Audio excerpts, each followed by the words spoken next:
ఉగ్రవాదులు మరో దుశ్చర్యకు పాల్పడ్డారు. మధ్యప్రదేశ్లో ఓ ప్యాసింజర్ రైలులో పేలుడు జరపగా 8 మంది గాయపడ్డారు. ఈ ఘటనను తీవ్రంగా పరిగణించిన నిఘా సంస్థలు, భద్రతా సంస్థలు గంటల వ్యవధిలోనే కీలక పురోగతి సాధించాయి. మధ్యప్రదేశ్, ఉత్తరప్రదేశ్లోని వేరువేరు చోట్ల నుంచి 4 నిందితుల్ని అదుపులోకి తీసుకున్నాయి. లక్నోలోని ఓ ఇంట్లో నక్కిన మరో అనుమానిత ఉగ్రవాది పనిపట్టేందుకు భద్రతా సంస్థలు యత్నిస్తున్నాయి. మధ్యప్రదేశ్లోని భోపాల్, ఉజ్జయిని మధ్య ప్రయాణిస్తున్న ప్యాసింజర్ రైల్లో జరిగిన పేలుడులో 8 మంది గాయపడ్డారు. ఉదయం 9:30 సమయంలో రైలు జబ్దీ స్టేషన్కు సమీపిస్తుండగా జనరల్ బోగీలో పేలుడు జరిగింది. ఈ ఘటనలో కొందరు ప్రయాణికులు తీవ్రంగా గాయపడగా రైలు స్వల్పంగా దెబ్బతింది. సమాచారం అందుకున్న అధికారులు సహాయ చర్యలు చేపట్టారు. క్షతగాత్రుల్ని ఆసుపత్రులకు తరలించారు. పేలుడు ధాటికి దెబ్బతిన్న 2 బోగీల్ని వేరు చేసి రైలును అక్కడి నుంచి పంపించారు. పేలుడు జరిగిన బోగీల్ని పరిశీలించిన పోలీసులు ఇది ఉగ్రదాడేనని నిర్ధారించారు. ఇందుకోసం ముష్కరులు ఐఈడీని ఉపయోగించారని గుర్తించారు.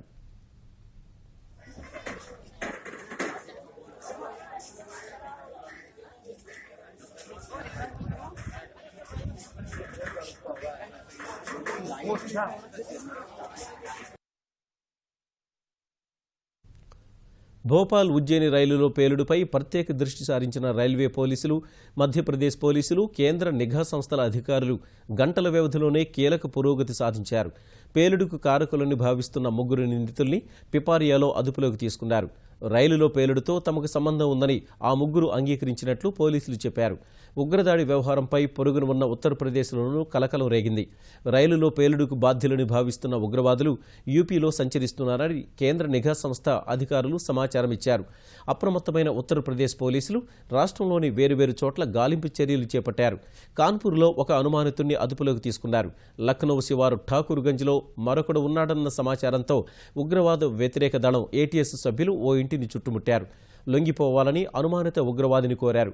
అందుకు నిరాకరించిన ఆ వ్యక్తి భద్రతా సిబ్బందిపైకి కాల్పులు జరిపాడు. ఏటీఎస్ సభ్యులు ఎదురుదాడి చేశారు. 20 మంది కమాండోల్ని రంగంలోకి దింపారు.